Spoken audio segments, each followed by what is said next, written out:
आज करवा चौथ का व्रत है। इस व्रत में सुहागन स्त्रियां अपने पति के दीर्घायु के लिए व्रत रखती हैं। इसका बहुत बड़ा महात्म्य है और इसको अनेक प्रकार से लोगों ने समझाया है, बताया है। अनेकों उदाहरण इसके बारे में दिए गए हैं। श्री कृष्ण ने द्रौपदी को भी इस व्रत को रहने के लिए सलाह दिया था। इस व्रत को बहन और भाइयों के बीच में जो असमंजस की स्थिति थी, वैसा करने से उस बहन का हानि हुई और उसका पति जो था बीमार हो गया। लेकिन जब उसने चौथ माता के व्रत को किया तो उसका सारा का सारा व्रत संपूर्ण ठीक हो गया, उसका पति ठीक हो गया।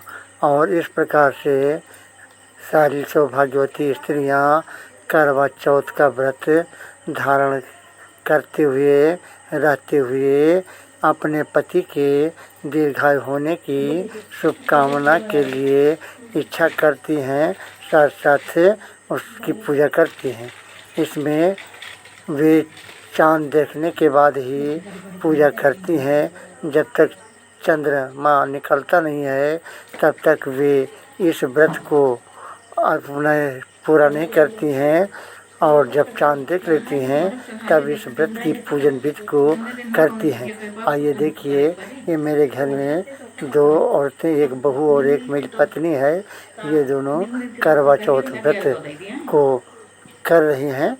ये चौथ माता को सिंदूर चढ़ा रही हैं और पुष्प चढ़ा रही हैं और साथ साथ ये अब घूम भी रही हैं और इसमें वे 5 चक्कर लगाती हैं।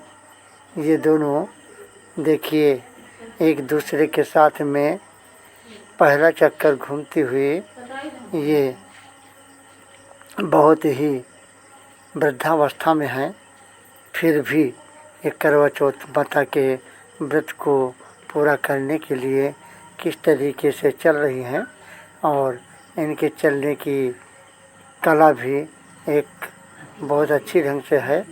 ये अपने हाथ में एक सींक लिए हुए हैं और उस सींक में दूध को लेकर के अपने हाथ से फिर चौथ माता का परिक्रमा करती हुई ये नज़र आ रही हैं और दोनों बहू और सास दोनों एक साथ इस व्रत को कर रही हैं।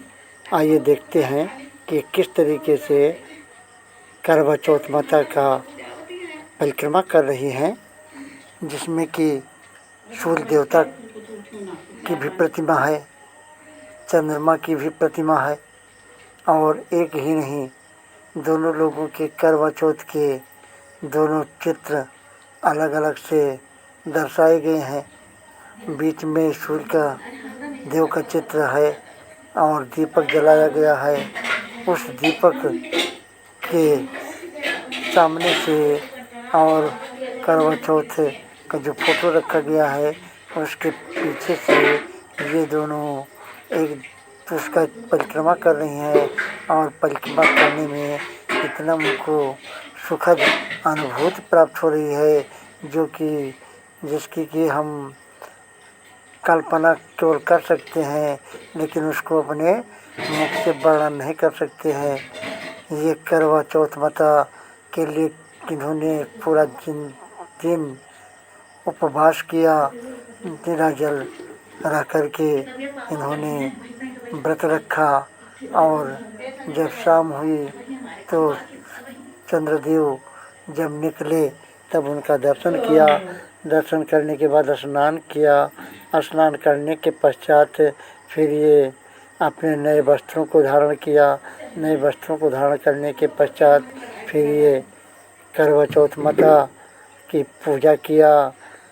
उनको जल चढ़ाया और साथ साथ उनकी परिक्रमा करते हुए ये सारे लोग एक दूसरे के साथ में प्रेम, श्रद्धा, लगन और भक्ति के साथ